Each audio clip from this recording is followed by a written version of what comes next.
Bom dia a todos. Sejam bem-vindos. Hoje a gente tem mais um call de resultados aqui da Ânima. Muito feliz de receber vocês mais uma vez.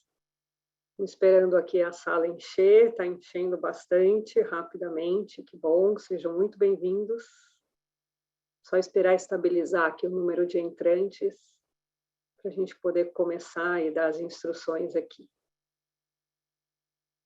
Mais uns minutinhos, segundinhos, enquanto a sala vai se enchendo.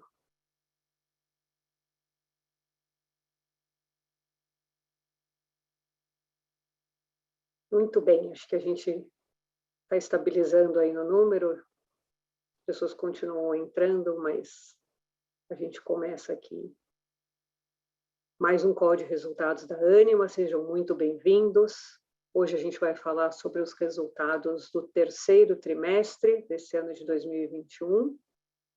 Queria lembrar a todos que as perguntas e respostas são ao final. Quem quiser fazer pergunta aqui, tem o link do Q&A lá embaixo. Por favor, coloque suas perguntas e no final do webinar a gente vai ter muito prazer em responder todas elas. For those who want to hear this in English, please, there is a link called Interpretation. You just click there and choose to go and hear this presentation in English, okay? Be very welcome, please. The presentation in English you can find here on the chat. There is a link.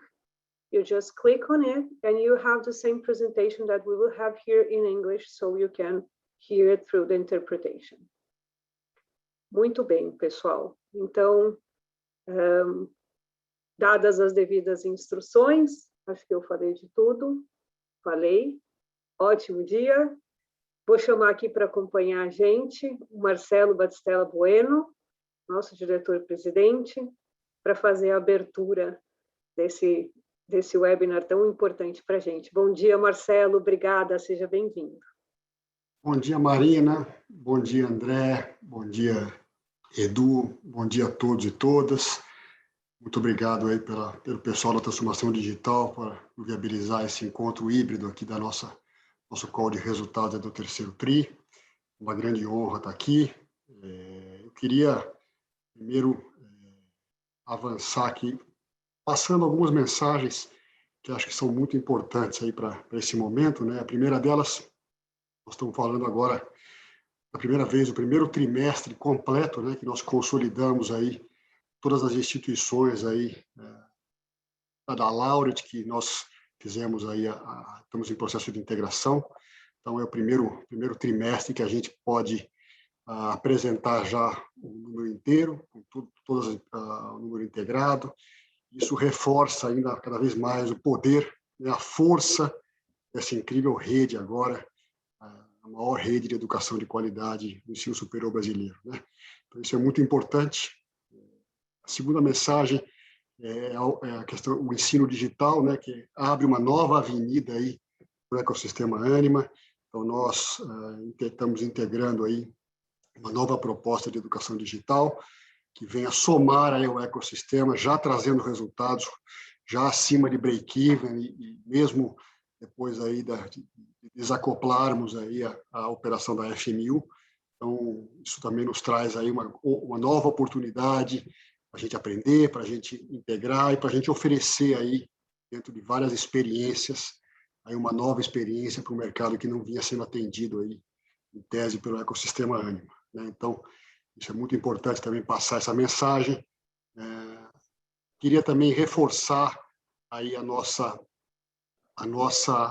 Inspirali, a nossa vertical de medicina, né? Estamos reportando um número 4 vezes maior do que o número do final do ano passado, ou seja, uma avenida cada vez mais importante, mostra aí 9.860, quase 10.000 alunos, ou seja, 1.692 vagas anuais na medicina, reforçando aí o lifelong learning, a força aí dessa rede, que é única, né? Se você somar aí não só as instituições as escolas de medicina da Ânima, que foram somadas às da Unisul e da Laureate, ou seja, uma rede de educação de medicina, de escolas de medicina que é única, né? Acho que talvez não consiga mais ser formada aí nas principais cidades, principais regiões aí do Brasil.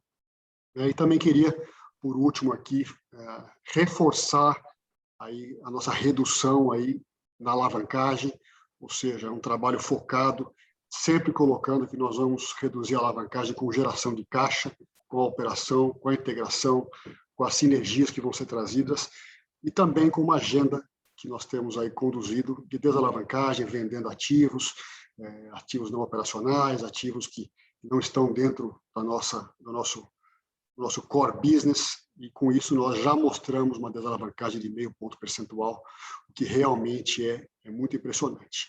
Então, realçando esses pontos, eu queria, os números por si só já falam, resultado é resultado de um trabalho que vem com disciplina na entrega, com execução, ou seja, parabéns a toda essa equipe brilhante aí e o poder dessa rede. Com isso, eu passo a palavra aí a Marina Guerra para a gente avançar na apresentação. Marina, está com você. Muito obrigada, Marcelo. Nós vamos falar aqui, começar falando sobre o desempenho operacional desse trimestre marcante, como o Marcelo falou. E olhando para cá, né, pessoal, para a base de alunos, a gente enxerga esse poder transformacional, né? Com as aquisições, a gente vai para mais de 310 mil alunos na nossa base, ou seja, um crescimento de perto de 170%. Isso inclui, obviamente, todas as marcas em integração em junho, assim como as aquisições que a gente tem feito recentemente. É importante destacar aqui também, como o Marcelo falou na mensagem, a força do digital, né, que para nós é uma nova avenida de crescimento, é uma quebra de paradigmas, tem um campo fértil aqui para a gente explorar, conhecer e crescer, e mais para frente o André vai falar sobre os números disso, né? Na parte do ensino acadêmico, né, que é o que a gente está vendo aqui, a gente mostrou esse crescimento, e só nas unidades orgânicas, isso é muito importante destacar, né, com relação às nossas ferramentas que a gente tem desenvolvido de retenção, nas unidades orgânicas, mesmo durante o momento em que a gente está vivendo de pandemia, de todo tipo de restrição que as pessoas têm vivido, a gente assistiu uma redução em relação à evasão do terceiro trimestre de 2020. Como o Marcelo falou, isso é muito gratificante, isso é um trabalho de uma equipe com muita tecnologia, direcionado por dados, e o que a gente vê aqui é que nas unidades em integração, a gente tem uma grande oportunidade e a gente não vê nenhuma razão para que a gente não consiga levar essas mesmas tecnologias e essa mesma gestão de retenção que a gente tem feito gradualmente, que vocês têm acompanhado nas nossas unidades, nessas unidades que passaram a fazer parte do nosso ecossistema esse ano. Indo agora para a captação, a gente viu aqui um crescimento da captação, evidentemente refletindo tudo isso que a gente está falando do movimento transformacional, mas mais do que isso, né? Nos mesmos campi, comparando a mesma base do 3T20, a gente teve um crescimento de 8,3%. Quer dizer, de novo, né, no cenário ainda digital, mais para frente o Marcelo vai falar um pouco sobre o início da volta ao gradual, mas na captação, que vamos lembrar, começou em maio, junho desse ano, né, a gente ainda estava ali num cenário duro e desafiador de vacinação e etc., mas a gente já conseguiu um crescimento de 8,3% nos mesmos campi, e no total a gente enxerga aí que das aquisições a gente captou um número ainda maior do que o nosso, né, mais de 18 mil alunos, e no digital, mais quase 17 mil alunos. Ou seja, a gente teve aí a honra de matricular 51.379 novos alunos nesse processo de captação. São mais de 51 mil sonhos que a gente quer realizar, que a gente quer ajudar a transformar pessoas para transformar o país. Indo agora para ticket médio, importante mostrar que, nas nossas unidades, a gente continua seguindo essa tendência de crescimento. Nas nossas unidades, não, perdão, todas são nossas unidades. Nas unidades já integradas do legado, né, orgânicas, a gente tem um crescimento aí, excluindo aquisições, de 2,4%. Esse crescimento, para quem tem acompanhado, a gente vem trabalhando de uma forma muito intensa desde 2019, tem a ver com toda uma mudança de mindset na companhia, que envolve uma série de iniciativas. Então, tem uma governança e uma gestão com este olhar para o ticket diferenciado, tem ferramentas tecnológicas que nos dão uma visão mais granular, tem um portfólio qualificado, tem uma base de dados estruturada, enfim. Tudo isso vem nos dando elementos para a gente operar de forma a reverter e fazer esse ticket crescer, levando as nossas marcas para o posicionamento que a gente entende compatível com a proposta de qualidade. E o que a gente quer dizer com isso é que a gente tem a oportunidade de fazer isso também nas marcas em integração, assim como nós falamos da captação. Então, toda essa mudança de pensamento, de colocação da marca num patamar de preço compatível com o seu posicionamento de marca de qualidade, é uma oportunidade também que a gente está enxergando na integração. O ticket das integração é um ticket bom, R$ 970, ele está em crescimento, mas, de novo, toda essa mudança de mindset vai ajudar e acelerar esse potencial de aumento. E, mais do que isso, no EAD, a gente percebe, no digital, a gente percebe o ticket também com um leve crescimento, lembrando que esse ticket ele tem um posicionamento diferente por si só, pelo mercado endereçável desse tipo de modelo. Seguindo adiante, eu vou passar a palavra aqui para o Eduardo Garcia, nosso gerente de RI, que assumiu a posição recentemente. Edu, seja bem-vindo ao seu primeiro webinar. Sucesso sempre. Marina. Boa sorte. Vai lá. Obrigado, Marina. Bom dia a todos, bom dia a todas. Aqui falando um pouquinho da parte de financiamentos, um primeiro ponto de destaque que a gente pode comentar aqui é que as unidades em integração, elas já vieram com uma menor exposição no que se refere a financiamentos. Isso a gente pode ver tanto na parte de financiamento privado, quanto na parte de financiamento público FIES. Então, quando a gente avalia essa exposição de carteira, tem uma avenida aí de uma possível oportunidade de expansão da carteira do financiamento privado para valer, para que a gente consiga, de alguma forma, incentivar e captar mais alunos também ao longo do tempo, e a gente reduz, assim, no todo, a base já com essa participação relevante das unidades de integração, a nossa proporção à exposição de financiamentos públicos, ficando cada vez menos dependentes desta modalidade de financiamento e disposição ao governo. Caminhando ainda para a qualidade acadêmica, aqui a gente traz uma visão, ainda com os números de 2019, já que os resultados de 2020 ainda não foram divulgados, em que a gente demonstra tanto o IDD quanto o CPC das unidades integradas e integração e o que é um novo ecossistema Ânimo. Vale destacar aqui que as unidades integradas apresentavam melhores indicadores acadêmicos nessa visualização.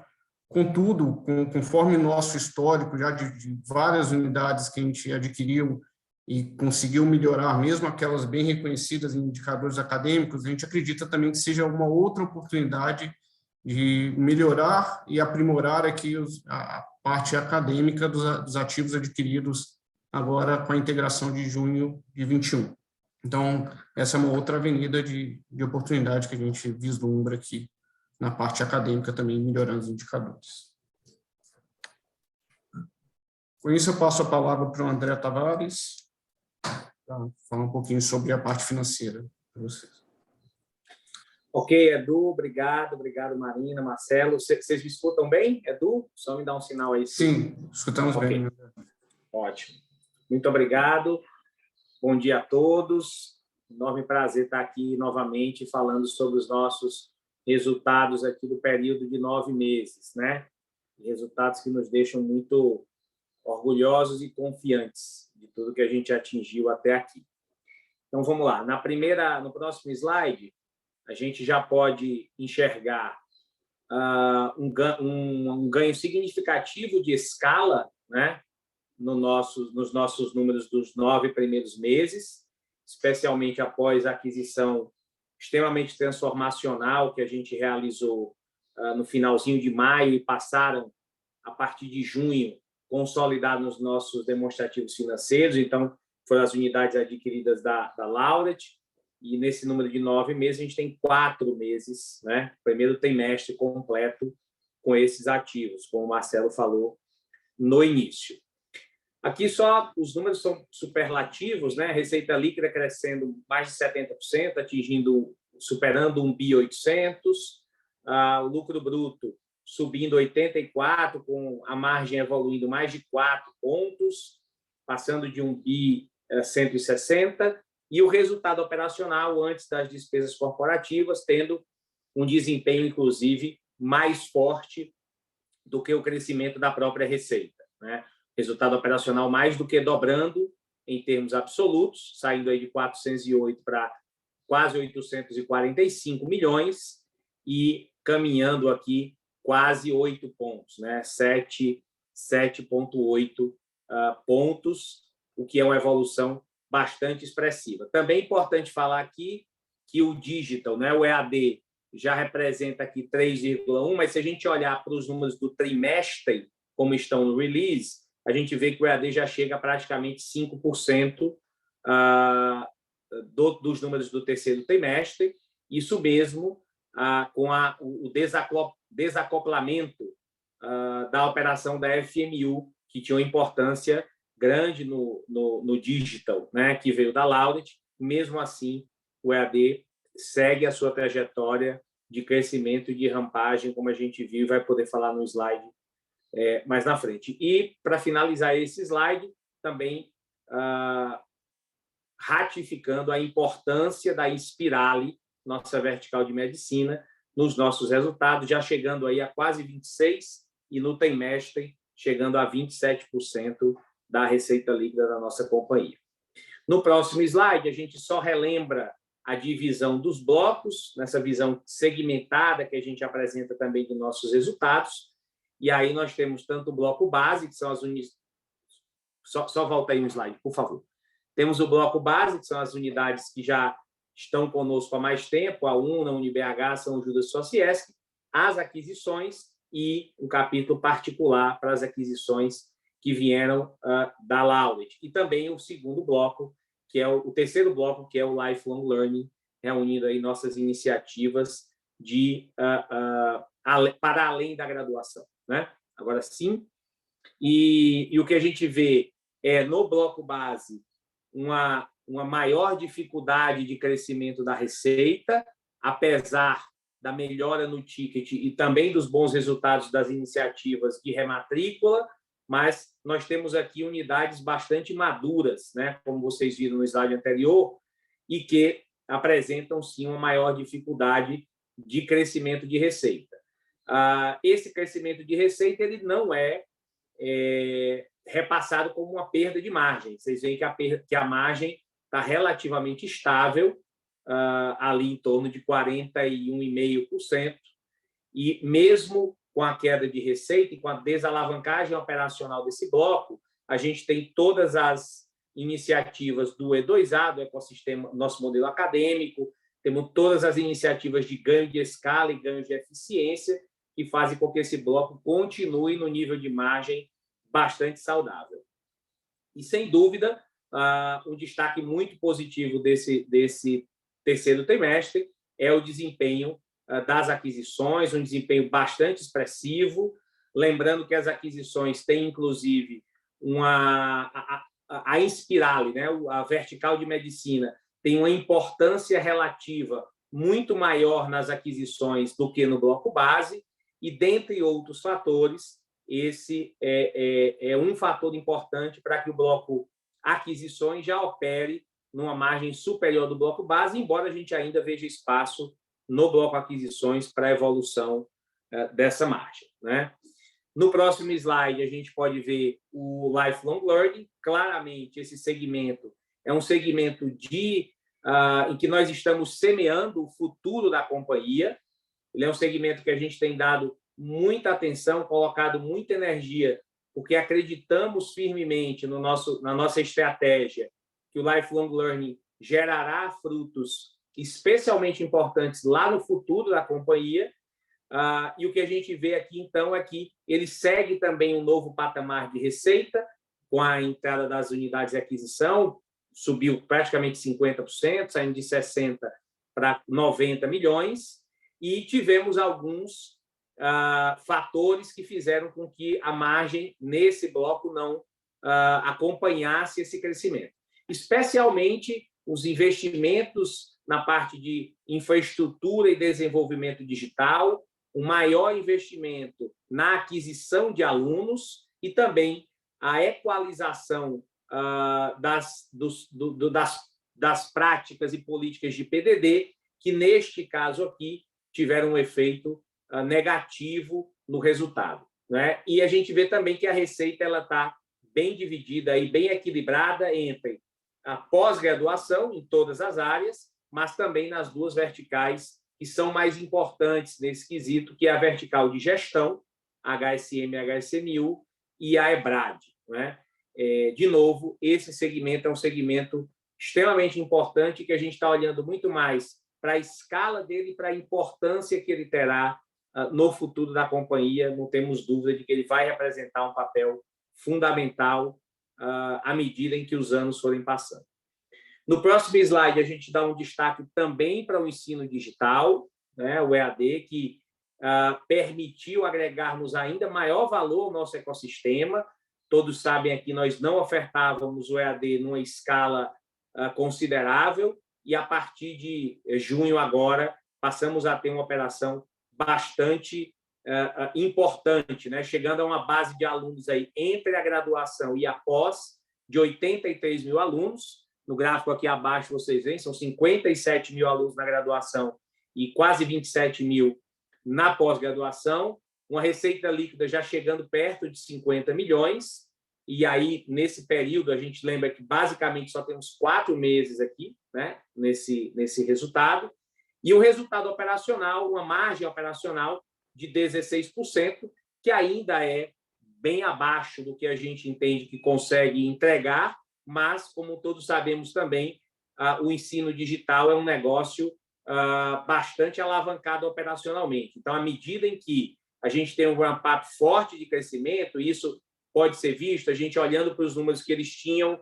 em 3T20, sem contar a FMU aqui, a gente vê que o crescimento ano contra ano foi muito forte, de 50 mil para 83 mil alunos, uma evolução relativamente importante aqui do ticket, do trimestre passado para esse, superando aqui a barreira de R$200, e entendemos que o processo de ramp-up dessa operação é um processo bastante forte, cujos frutos a gente deve colher ao longo de 2022 e dos anos seguintes, sabendo que, a partir de agora, o crescimento de receita ele é fundamentalmente também flui com bastante força para o crescimento de margem.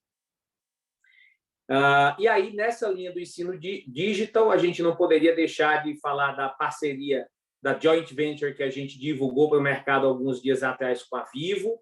A gente entende que essa joint venture é um início, né, e nós estamos pensando ela muito como uma startup, e é uma joint venture 50-50, mas uma startup que tem uma infinidade de possibilidades, né? E as possibilidades ainda simplesmente não foram nem todas elencadas. A gente vai aprender e vai criar novas possibilidades ao longo aí do próximo ano, não tenho dúvida, nessa forte parceria com a Vivo, especialmente na área de nanocursos, especialmente potencializando a aprendizagem contínua, que é tão importante para o lifelong learning, né? E áreas muito específicas, como ciência de dados, programação, inteligência artificial, explorando toda a a beleza e o poder dos dois ecossistemas, né? O ecossistema da Ânima e da Vivo. Vivo dispensa apresentações, líder em telecomunicações no Brasil, uma empresa com mais de 44 bi de receita, e nós entendemos que essa parceria pode gerar muito valor para as duas companhias e nos ajudar a caminhar fortemente no aprendizado personalizado, com uma personalização cada vez maior do ensino e também o ensino no tamanho e na conveniência que o aluno, que o estudante quer. Entendemos que isso aqui pode vir a ser uma poderosa alavanca também do digital. Falando um pouquinho sobre a Inspirali, nossa vertical de medicina, ela segue num crescimento muito forte, o Marcelo já falou. Se a gente comparar a base de alunos atual com a base de alunos do final do ano passado, a gente mais do que quadruplicou, né? 4 vezes a base de alunos. Então, foi um crescimento aqui de 300% versus o ano passado. Ela já atinge uma receita líquida de 463 milhões, com a margem operacional aí superior a 67%. Também temos uma importante evolução no ticket aqui, atingindo um ticket médio, já considerando tudo, né? Todas as bolsas, o ProUni, enfim, tudo considerado nesse ticket, já chegamos a um ticket próximo a R$ 7.500 e temos o potencial ainda de chegar na maturidade a mais de 15 mil alunos, mais de 2.000 vagas, com a presença geográfica que eu diria que é praticamente irreplicável, né?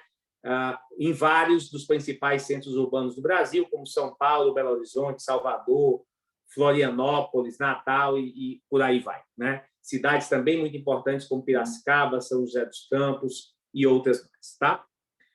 Podemos passar para o próximo slide. Aí é só o gráfico de evolução, é bastante impressionante a evolução da Inspirali nos últimos trimestres, e ainda tem uma evolução contratada importante, mostrando também a assertividade da nossa estratégia de M&A, da nossa estratégia de fusões e aquisições, que, especialmente nos últimos 2 anos, deu uma importância mais do que relevante, deu um foco bastante grande em operações que pudessem potencializar o crescimento da Inspirali.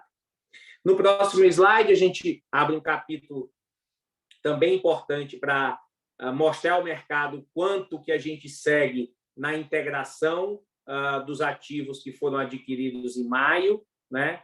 E o quanto o trabalho do nosso escritório de transformação e integração vem se mostrando gerador de valor, vem se mostrando extremamente importante para organizar, monitorar todas as capturas que nós projetamos, né? Nesses 4 primeiros meses, já estão no nosso número aqui, no nosso EBITDA, 32 milhões que foram capturados de sinergias, de EBITDA incremental, nesse período, agora, de junho a setembro de 2021. Se a gente, pegando que são 4 meses, se a gente fizer uma conta simplificada de anualização disso, esses 32 milhões já representariam praticamente 100 milhões, né? Chegando muito próximo de 30% do EBITDA incremental que nós informamos ao mercado quando do closing com a Laureate, de 350 milhões de incremento de EBITDA anual lá no ano 5 pós-integração, esse valor deflacionado, né? Então, na nossa visão, o ritmo de captura das sinergias está indo muito de acordo com o que a gente esperava, bastante promissor, e o ano de 2022 deve trazer excelentes notícias também nessa frente. Lembramos que estamos num roadmap de integração de sistemas muito forte, com viradas de sistemas já programadas agora para o final do ano, e uma segunda virada mais lá para metade do próximo ano, e essa integração de sistemas é também um importante driver de captura de valor em vários tipos de sinergias, vários grupos dessas sinergias que compõem os 350 milhões de EBITDA incremental lá no ano 5, né? Portanto, com tudo isso, o nosso EBITDA ajustado teve um crescimento bastante importante, fruto de todas essas esses movimentos que a gente falou, né, aquisições, das integrações, das sinergias, dos ganhos de eficiência operacional, da nova escala alcançada pela companhia, fez com que o EBITDA, em termos nominais, ele mais do que dobrasse e tivesse um crescimento maior ainda do que a própria receita, saindo aí de 310 para 643 milhões e avançando mais de 6 pontos de margem, superando aí 35% de margem no acumulado dos 9 meses. Indo aqui para os últimos tópicos, a gente, nos tópicos mais relacionados à caixa, né, que a gente sempre deu e tem dado uma importância ainda maior nesses últimos períodos, dada a necessidade de geração de caixa para o processo de desalavancagem. A nossa trajetória de CAPEX ela segue coerente com esse movimento. A gente vê um ganho de escala importante, uma redução de mais de 2 pontos de CAPEX em relação à receita, saindo de 9,3% nos 9 meses de 2020 para 7,2%, né, algo em torno ali de 7% de CAPEX, e uma mudança importantíssima na natureza desse CAPEX, né? Uma importância cada vez maior do processo de transformação digital, que tem sido tão importante e tem gerado bases para ganhos de escala a partir da integração dos sistemas, para melhoria na prestação de serviços, para o suporte às integrações e uma menor representatividade em ativos físicos, né? Obras e benfeitorias, móveis e equipamentos. Até porque, vocês podem ver lá no release, tem uma transferência importante aqui para a virtualização de laboratórios. Então, a transformação digital tem melhorado não só a parte corporativa, possibilitando ganho de escala, melhorando o serviço para os alunos, mas também atuando fortemente na melhoria da experiência, tanto acadêmica, como seja ela dentro ou fora da sala de aula, com os laboratórios virtuais e com todas as experiências que o nosso modelo híbrido nos suporta, já que a gente já capacita nossos professores há mais de 5 anos para atuarem no modelo híbrido, e a atuação deles está ainda potencializada por essas ferramentas tecnológicas, né? Com tudo isso, a gente vê no próximo slide um fluxo de caixa, uma geração de caixa bastante forte, né? Uma geração de caixa operacional de 532 milhões, representando aí mais de 80% do EBITDA ajustado. Sem dúvida, essa é a principal alavanca, e nós sempre dissemos isso, a partir das sinergias que a gente está capturando, essa é a principal alavanca de desalavancagem da companhia, né? Essa forte geração de caixa que a gente está conseguindo obter num trabalho estritamente coletivo, não é? Mas também não podemos deixar de reconhecer a importância das iniciativas de desalavancagem. Se a gente olhar aqui para o número do ano, nós tivemos 130 milhões de CAPEX e tivemos 160 milhões só de desinvestimento de imobilizado, fazendo que a geração de caixa livre seja, inclusive, superior à própria geração de caixa operacional, né? A geração de caixa operacional foi de 532 e a de caixa livre de 583 milhões. É exatamente o conjunto dessas iniciativas, geração de caixa operacional como número 1, e iniciativas de desalavancagem, que fazem com que no próximo slide a gente veja a evolução positiva do nosso processo de desalavancagem. Podemos passar para o próximo slide.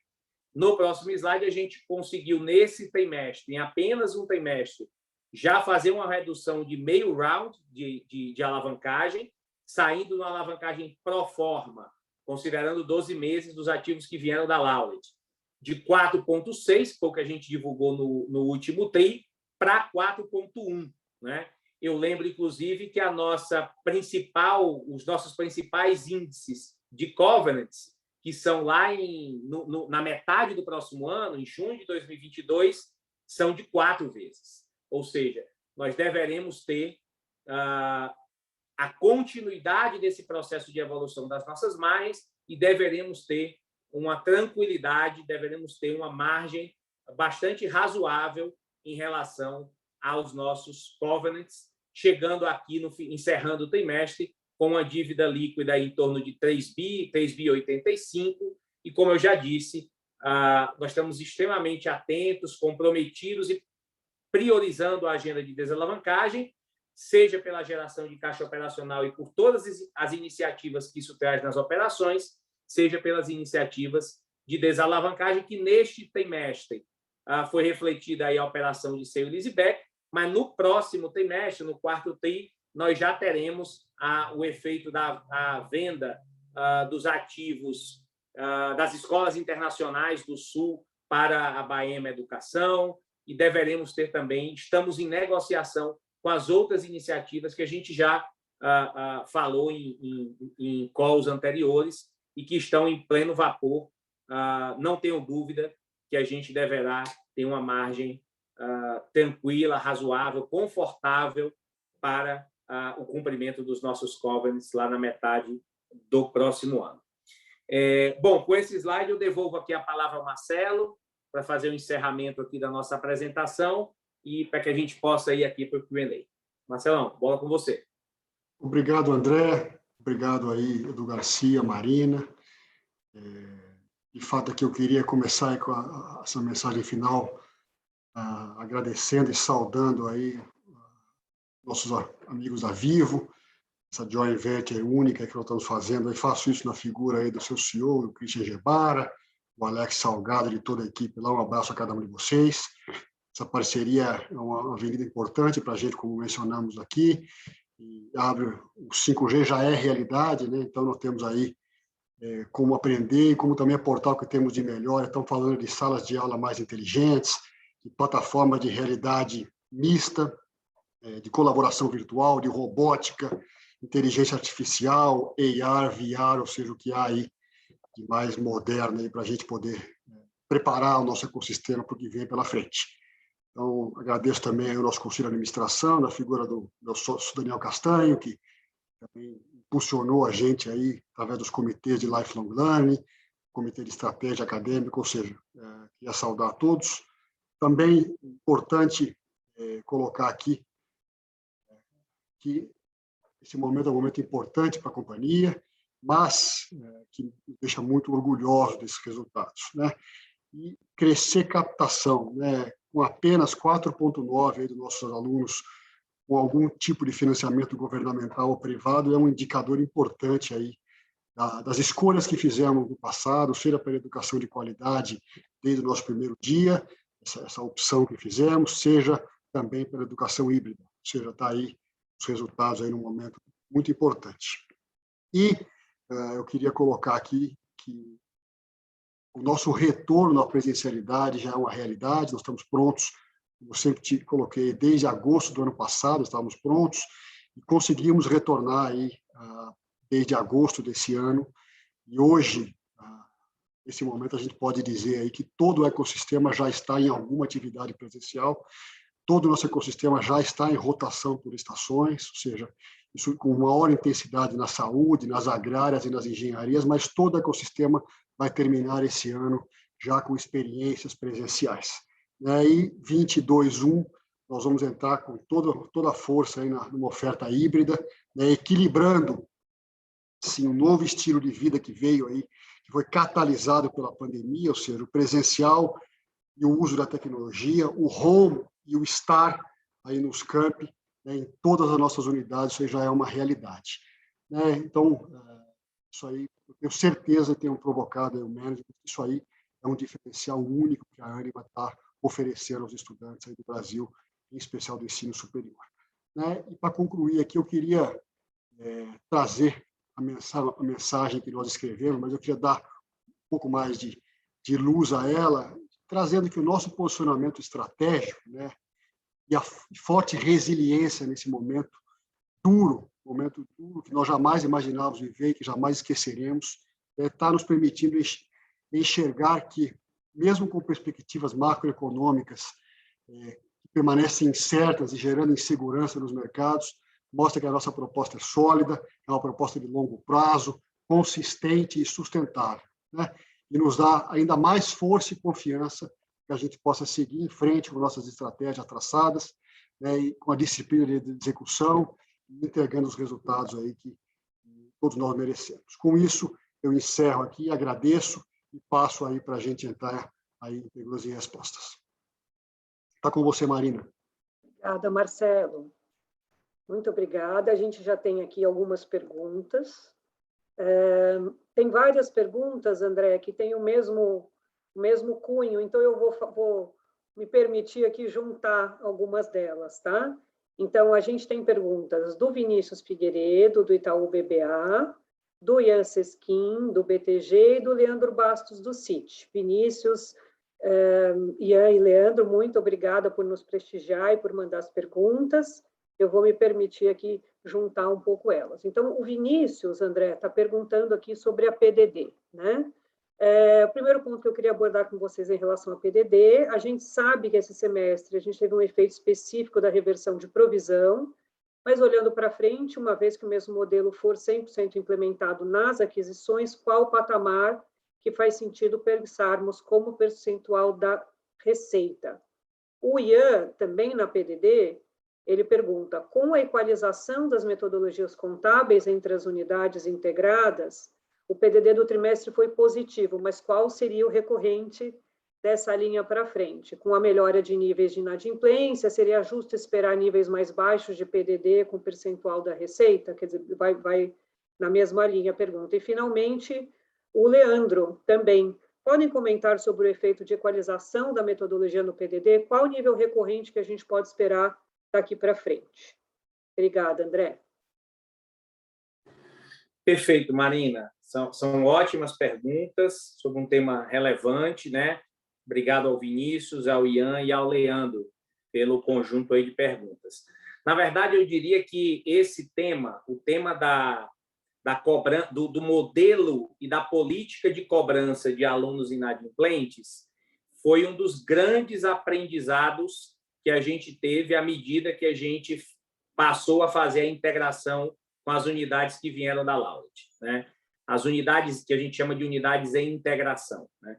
As unidades em integração tinham um nível de gestão e de um modelo de cobrança muito superior ao que a gente vinha praticando na Ânima, e é preciso que a gente reconheça isso, né? Que bom que agora eles estão aqui dentro e nos ajudaram a evoluir nesse tema. E se você olhar para as unidades em integração, elas tinham níveis de inadimplência e de PDD bem inferiores ao que a gente tinha na Ânima, que já não era tão alto, né? A Ânima já era baixo, mas as unidades em integração faziam um trabalho realmente impressionante nessa frente. A gente já harmonizou a parte das políticas contábeis neste trimestre para um modelo, inclusive, que ficou sendo um modelo mais conservador até do que a gente vinha praticando na Ânima, né? Mas o modelo de gestão de cobrança de alunos inadimplentes já foi implementado. Foi uma das primeiras coisas que a gente implementou nas unidades integradas, aquelas que já vinham da Ânima, não é? Então, sem dúvida, a gente tem um efeito aqui de melhorar a gestão da inadimplência e a gestão da PDD. Eu lembro também que tem um efeito sazonal por conta das rematrículas que acontece nos trimestres ímpares. Isso acontece sempre nas nossas operações. Primeiro e o terceiro, a PDD ela tem uma redução por conta de todo o processo de renegociação e pagamento de mensalidades atrasadas por conta das rematrículas, e a gente tem uma maior PDD nos trimestres pares, não é?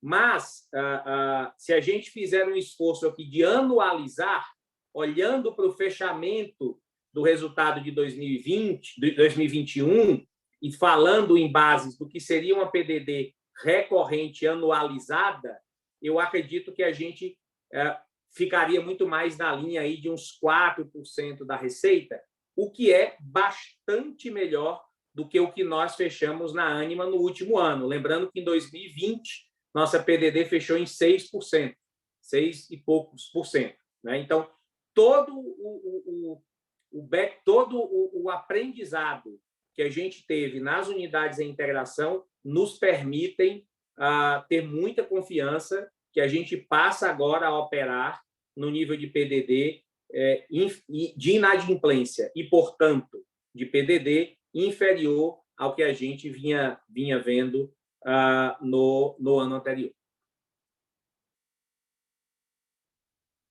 Muito obrigada, André. O próximo tema aqui é o tema da desalavancagem, né? Então, aí aqui a gente tem uma pergunta do Ian e do Leandro. O Ian pergunta: percebemos que a alavancagem pro forma da Ânima já se aproxima dos covenants de dívida para 2022, que foi até o que você falou, né? Como andam as outras iniciativas de desalavancagem, fora a geração de caixa da própria companhia? E, nesse sentido, o Leandro pede se a gente pode comentar como enxergamos a trajetória de alavancagem da empresa para frente e também sobre possíveis alavancas de desinvestimento. Bom, muito obrigado ao Ian e ao Leandro por conta das perguntas. Esse processo de desalavancagem é um processo prioritário aqui nosso, liderado pelo Marcelo e por mim, e a gente tem dado passos muito firmes nessa frente. Como eu disse, não vou ser tão repetitivo aqui, mas a gente sempre colocou que a geração de caixa operacional é a principal fonte de desalavancagem. Mas das iniciativas que a gente falou na época do closing com a Laureate, a gente já realizou 2 e temos mais 2 em andamento, não é? Já realizamos, que são públicas, né?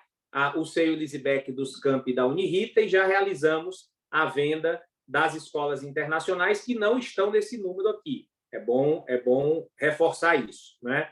Eles só vão impactar o número a partir do 4º trimestre.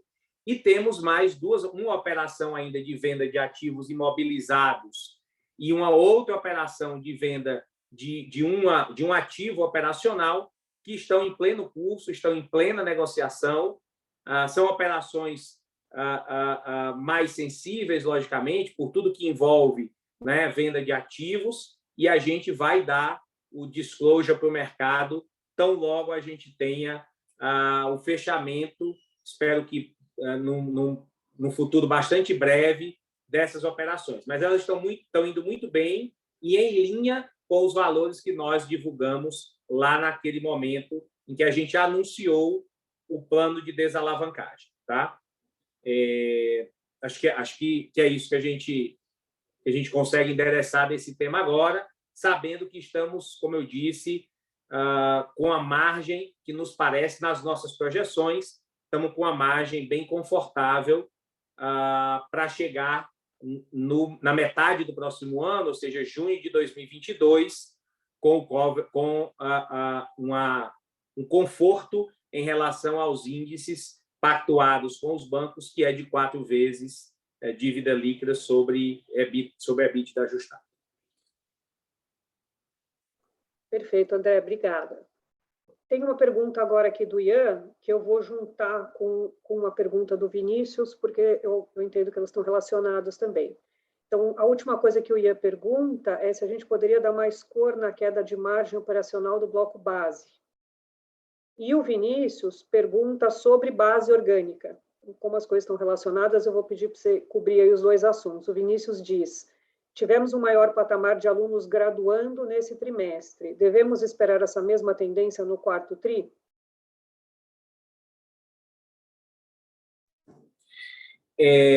No bloco base, eu diria que sim, Vinícius. O ano de 2021 é um ano em que a gente tem um número de formandos maior, e como esse bloco base ele é um bloco mais maduro, com cursos mais maduros, a gente enxerga uma dificuldade maior de recomposição da base.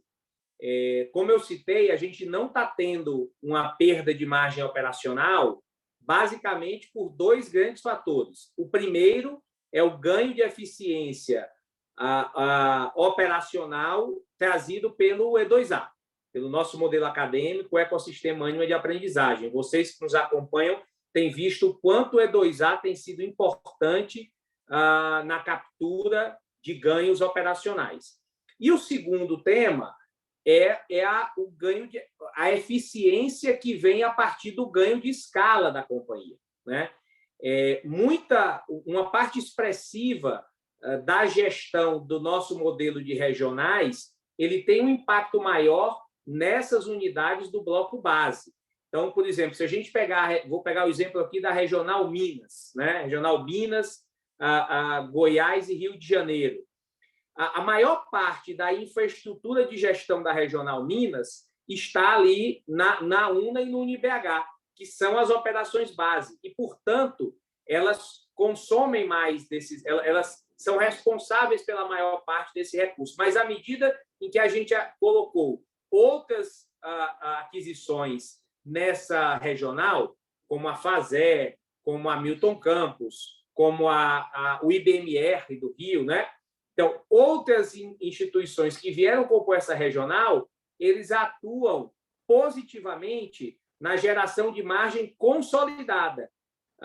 Mas, sem dúvida, a gestão dessas unidades, que está mais centrada no bloco base, elas também têm, no nosso modelo por regionais, elas também têm um ganho de eficiência importante que não está totalmente capturado no bloco base, mas que está capturado lá no bloco aquisições, porque as aquisições, muitas vezes, não precisam de uma infraestrutura de gestão maior, porque elas já utilizam a infraestrutura de gestão que vem do bloco base.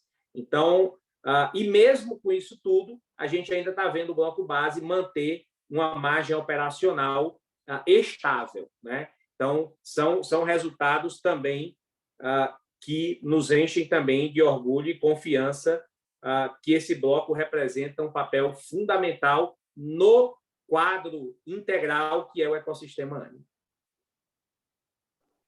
Perfeito, André, obrigada. A gente tem uma pergunta do Vinícius aqui sobre evasão agora.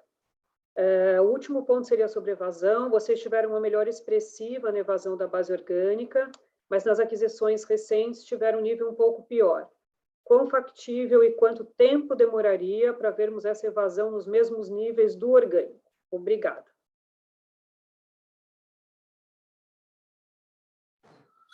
Olha, Vinícius, obrigado pela pergunta. Sem dúvida, esse é um do tema que o pessoal sabe aqui, o Marcelo, o Marino, o Edu, esse é um dos temas que eu mais me orgulho, não é? É o quanto a gente vem conseguindo por diversos fatores, né? Por flexibilização de política financeira, mas especialmente pelo poderio do nosso ecossistema, do nosso modelo acadêmico, do E2A, e da nossa proposta de educação híbrida, né? Eu diria que não é nada trivial, no cenário que a gente vive de pandemia, a gente está conseguindo, trimestre após trimestre, reportar níveis melhores de rematrícula de aluno, né? Se a gente considerar só as unidades integradas, vocês viram que a gente conseguiu evoluir 2 pontos. A evasão saindo da casa de 9% para a casa de 7% da base de alunos, né? E as unidades em integração, que vieram com a Laut, nesse ponto, eu acho que tem uma grande oportunidade de aprendizado, porque elas vieram com a evasão aí em torno de 11%, o que dá essa média de 9,5% que a gente está reportando. Então, sim, eu diria que rapidamente, especialmente a partir do próximo ano, a gente deverá ver um aprendizado nas unidades em integração. O time que está trabalhando nessa área, que é o time de rematrícula, da experiência do aluno, é um time super dedicado e super competente, sob a liderança do nosso vice-presidente de marketing, o Marcelo Henrique. Então, eu não tenho dúvida que, especialmente no ano de 2022, nós deveremos ver uma convergência maior entre esses 2 números, a evasão das unidades em integração com a evasão das unidades integradas. E, sem dúvida, essa é uma grande oportunidade para que a gente possa continuar realizando cada vez mais o nosso propósito de transformar o país com educação, e isso só se faz com qualidade e com escala, não é? Então, esse binômio, eu diria, é algo que é não negociável para a gente, e a gente deve ver uma convergência bastante forte ao longo do ano de 2022, à medida em que todas essas práticas vão sendo harmonizadas também. André, a gente fez, nesse último dia 26, agora, kickoff aí, equipe comercial, marketing, relacionamento com os alunos aí. Já não se fala mais de integração nessas áreas, já é uma única empresa, o que mostra efetivamente que nós rapidamente já temos essas práticas a serem incorporadas aí no ecossistema como um todo.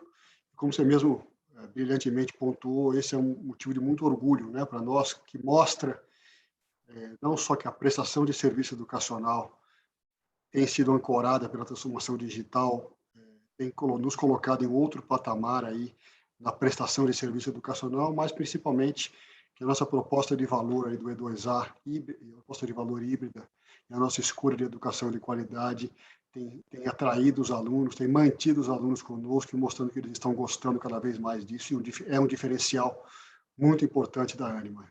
Sempre temos dito que não é motivo para se comemorar, não se pode comemorar durante uma pandemia, mas com certeza a Ânima sairá fortalecida desse processo, com suas escolhas reforçadas. Esse é mais um dos motivos que nos mostram estarmos no caminho certo. Perfeito. Obrigada, André e Marcelo. Marcelo, você quase que já introduziu aí a resposta à última pergunta que eu vou passar para você, nessa tua colocação sobre a nossa proposta educacional, que é uma pergunta do Flávio Janones, que diz assim: como vocês enxergam o crescimento dos cursos 100% EAD no Brasil, alavancados principalmente pelo baixo valor das mensalidades? Um abraço aí, Flávio Janones, já trabalhou conosco no ecossistema Ânima, está agora trabalhando numa instituição que é referência no Triângulo Mineiro. É bom vê-lo aí no call de resultados. Boa pergunta. A gente se tem colocado aqui que com a Laureate veio aí uma oportunidade, que é o digital, lá eles chamam de Go Digital, uma unidade robusta, né, que vem sendo tocada brilhantemente por uma equipe aí que a gente tem cada vez mais admirado e trabalhado em conjunto, sob a liderança do Eduardo Araújo. Então, de fato, essa oportunidade é um aprendizado, nós estamos aí cada vez mais debruçados nessa iniciativa, e o nosso Conselho de Administração, o nosso Comitê de Estratégia Acadêmica tem avançado aí, junto com a nossa vice-presidência acadêmica, numa ideia, num conceito de que nós não estávamos, a Ânima, antes da aquisição da Laureate, não estava atendendo a um mercado grande, um mercado importante, que é o mercado com questões de renda ainda mais sensíveis, né? E aí tem uma oportunidade para a gente oferecer aí algo com qualidade, mas mais acessível, né? É isso que a gente tem aprendido aí com essa iniciativa, e cada vez mais rumando para um conceito de experiências, né? Ou seja, o ecossistema Ânima terá experiências para todos os mercados, para todas as iniciativas. Talvez o ecossistema Ânima hoje seja o único ecossistema, a única rede, o poder que tem para atender e oferecer experiências em diversas iniciativas, com maior ou menor uso de tecnologia, chegando aí a uma iniciativa 100% digital, 100% uso de tecnologia, com a qualidade que a gente acredita, né? Ou seja, esse é o que a gente tem visto aí, e temos trabalhado dioturnamente nesse sentido. Obrigada, Marcelo. Bom, com isso, a gente terminou todas as perguntas, praticamente britanicamente, a gente encerra aqui com 1 hora na mosca de webinar. Muito obrigada pela presença de todos. Obrigada, Edu. Obrigada, André. Obrigada, Marcelo. Obrigada ao time todo de RI, trabalhou bastante aqui nesse release. Obrigada ao time da comunicação, a nossa tradutora. E tenham todos aí um ótimo dia. A equipe de RI continua totalmente à disposição de todo mundo. Ótimo dia, ótimo resto de semana. Obrigada. Obrigado a todos. Obrigado. Forte abraço. Boa semana.